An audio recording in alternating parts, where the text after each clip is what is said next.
Welcome to our YouTube channel Premiere Next.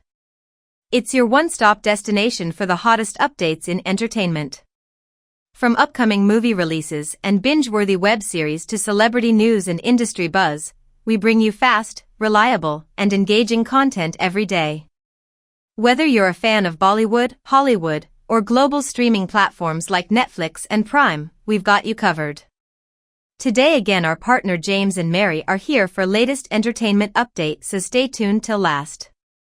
Welcome to the deep dive. Today, we're getting into Mortal Kombat 2. We're going to unpack everything from the trailer, the plot stuff, who's in it, and, why it's coming out when it is. Yeah, this feels like more than just a follow-up. It's really building on that 2021 movie, kind of aiming higher, trying to properly expand the Mortal Kombat world on screen. Oh, definitely. And that trailer, wow, it just hits you immediately with much more intense action, right? Absolutely. The fights look, sharper, more brutal fatalities, for sure. And the effects seem like a real step up from the last one. Yeah, a big step up. So what did the trailer tell you about the key characters this time around? Who stood out? Well, first off, Liu Kang. Right. He seems to be stepping up, as Earthrealm's main protector now. That's a big shift. Right. Then you get Johnny Cage making his big entrance. Fans have been waiting for that. Yeah. Sub-Zero's back, looking pretty menacing. And crucially, those, quick shots of Shao Kahn, that really signals a darker, maybe more epic direction closer to the games. Okay, so a darker tone. Leaning into the games more. What does that mean for the actual story? Where are they taking the Earthrealm fighters after the first film? It looks like they're pulling heavily from the Mortal Kombat 2 game storyline, which makes sense. It should pick up pretty much right where we left off. So getting ready for the Outworld fight back. Exactly. Earthrealm's crew preparing for whatever Outworld throws at them. Liu Kang's now in charge, but the big thing is Shao Kahn arriving. That suggests a full-on invasion threat, not just another tournament. Mm-hmm. We'll probably get more background on Sub-Zero, maybe Scorpion's legacy too. Plus, Johnny Cage is there to bring some of that classic movie star swagger and humor. Definitely need that. And speaking of Cage, the casting goals has been huge. We've got returning folks like Louis Tan as Cole Young, Ludi Lin back as Liu Kang. Right, the core group. But these new additions. Karl Urban as Johnny Cage is, inspired casting. Martyn as Shao Kahn looks terrifying. And Adeline Rudolph as Kitana.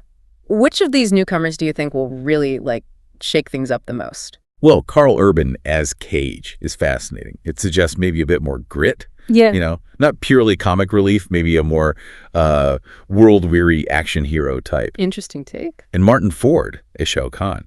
Just physically, he looks the part. That presence is vital. Adeline Rudolph as Kitana is also key. She could really open up the Outworld side of the story, maybe some internal conflict there. Yeah, lots to explore there. Okay, let's talk about the release date. It was originally planned for October, wasn't it? Now it's shifted. That's right. A summer slot obviously makes sense for a big action movie, but why the shift? Is there more to it than just finding a better release window? I think it's mostly strategic positioning. Yeah. October is crowded, especially with horror stuff. A big budget fantasy like this probably plays better in the summer blockbuster season, gives it more breathing room. Okay, makes sense. But also, importantly, that extra time is gold for production. It allows for, tweaks, reshoots, getting the effects just right. We see this happen fairly often with huge films. Think about Marvel delaying Avengers, Doomsday. Right, they pushed that one back too. Yeah, it's usually about making sure the final film is as good as it can possibly be and performs well. They're not rushing it out the door. They want to nail it. So better action, deeper story pulling from the games, a really exciting cast, both returning and new, and the strategic delay to polish everything up. Seems like they're really trying to make this the Mortal Kombat movie experience. Definitely feels that way. They're putting a lot of care into it, it seems. So thinking about all that, this kind of careful planning, this willingness to delay for quality, and let's be honest, box office. Yeah. What does that tell you about where big blockbuster movies are at right now? It suggests, I think, that studios know audiences expect a certain level of spectacle and polish, especially with beloved franchises. They're willing to wait and invest more to deliver that. The interesting question it raises, though, is how long are we willing to wait? When does that anticipation start to maybe cool off if delays keep happening? It's a balancing act. That's all for today's video. We hope you enjoyed watching and found it interesting.